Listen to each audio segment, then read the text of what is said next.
மயிலாடுதுறை மாவட்டம் குத்தாலம் தாலுகா திருவலாங்காடு வள்ளுவர் தெருவில் ஸ்ரீ வள்ளி தேவசேன சுப்பிரமணிய சுவாமி ஆலய மகா கும்பாபிஷேகம் இன்று வெகு விமர்சையாக நடைபெற்றது.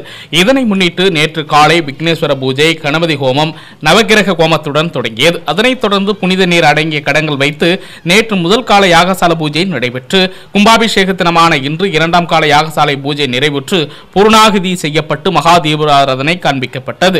தொடர்ந்து புனித நீர் அடங்கிய கடங்களை சிவாச்சாரியர்கள் தலையில் சுமந்து மேலதாள வாத்தியங்கள் முழங்க கோவிலை சுற்றி வந்து பின்னர் கோபுர கலசங்கள் மீது புனித நீர் ஊற்றப்பட்டு மகா கும்பாபிஷேகம் வெகு விமர்சையாக நடைபெற்றது. இதில் திரளான பக்தர்கள் கலந்து கொண்டு சுவாமி தரிசனம் செய்தனர்.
कलाधर